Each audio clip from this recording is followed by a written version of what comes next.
दोस्तों नमस्कार। Colonel Ajay, CEO Ajay astro money group first global astro finance digital channel से आपसे मुखातिब होता हूं। आज 13 नवंबर सन 2024। दोस्तों, प्याज हो या लहसुन, इस पर हमारे विशेष अपडेट आपको लगातार मिलते हैं। आपको याद होगा, हमने अक्टूबर महीने में प्याज में अद्भुत तेजी का अग्रिम अनुमान दिया, तो जो कि काफ़ी हद तक सही साबित होता देखा गया है। सरकार भी उपभोक्ताओं को प्याज उचित दरों पर मिल पाए, इसलिए हर संभव प्रयास कर रही है और लगभग 1.5 लाख टन प्याज बेचे जाने की भी रियायती दर पर खबर निकल के आ रही है। दोस्तों, जानिए पूरी रिपोर्ट विस्तार से। दोस्तों, महाराष्ट्र, कर्नाटक और राजस्थान जैसे प्रमुख प्याज उत्पादक राज्यों में खरीफ की फसल की क्वालिटी खराब होने के कारण साथ साथ निर्यात में डिमांड अच्छी निकल रही है। बांग्लादेश ने कुछ महत्वपूर्ण घटनाक्रम के चलते आयात शुल्क हटाया है, जिससे भारतीय प्याज का जबरदस्त निर्यात बांग्लादेश में होने की उम्मीद और खबर निकल रही है। गौरतलब है कि पिछले लगभग 15 दिन में सर्वोत्तम क्वालिटी यानी बेस्ट क्वालिटी प्याज की कीमतें अधिकतम मैक्सिमम प्राइस 51 रुपये से 70 रुपये प्रति किलोग्राम तक बिकने के समाचार हैं। गौरतलब है कि नासिक के पीपल गांव में औसत कीमत 51 रुपये से 58 रुपये प्रति किलोग्राम भी बिक रहा है। बांग्लादेश द्वारा प्याज पर आयात शुल्क हटाने से निर्यात को बढ़ावा मिला और जबरदस्त निर्यात होने के समाचार मिल रहे हैं।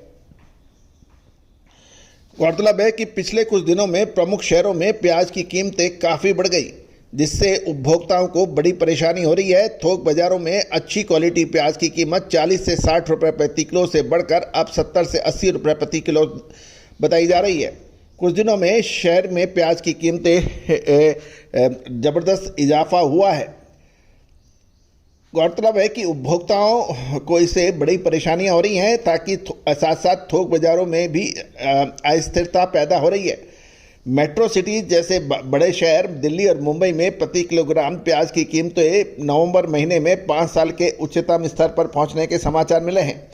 प्याज की बढ़ती कीमतों ने उपभोक्ताओं को परेशानियों में डाल दिया है। गौरतलब है कि ब्यूरो रिपोर्ट कह रही है कि प्याज की कीमतें 60 से 70 रुपये प्रति किलोग्राम हो रही है दिल्ली बाजार में, और साथ साथ उपभोक्ता इससे परेशान हैं।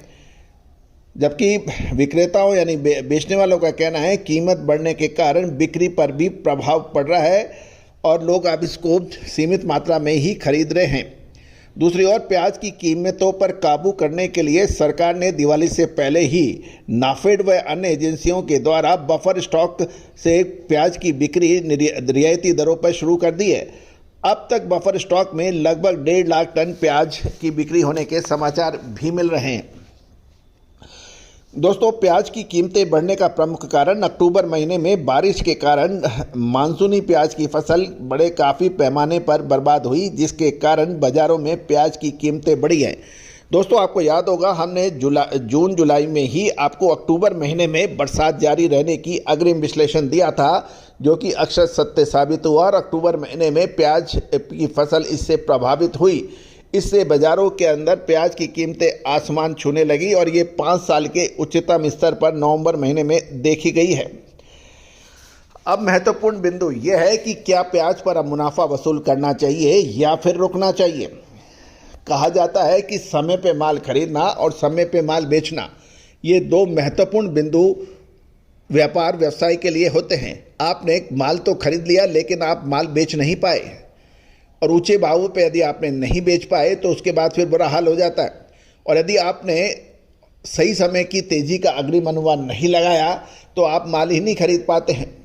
तो दोस्तों, अक्सर ये होता है कि आप या तो बेचने में चूकते हैं या फिर खरीदने में चूकते हैं, और इसका सीधा इलाज विशेष विश्लेषण अग्रिम रिपोर्ट है। प्याज और लहसुन पे हमारे विशेष अग्रिम रिपोर्ट सही साबित होते देखे गए हैं। आपने हमारे चैनल को बहुत प्यार और सम्मान दिया है, और प्याज और लहसुन के देश के लगभग सभी सेंटर्स पे हमारा चैनल देखा जा रहा है। मैं आप सभी का हृदय से शुक्रिया अदा करता हूं कि आपने हमारे चैनल को एग्रो कमोडिटीज़ का सर्वोत्तम चैनल बनाने में जो मदद की है। 2,04,000 से अधिक सब्सक्राइबर, 1,45 लाख व्यू और 9,100 शो इस बात की गवाही दे रहे हैं कि आपने कितना प्यार और सम्मान हमारे चैनल को दिया है। दोस्तों प्याज और लहसुन पर विशेष रिसर्च रिपोर्ट के लिए संपर्क करें, नंबर स्क्रीन पे दिया हुआ है। All the very best, good luck, happy trading.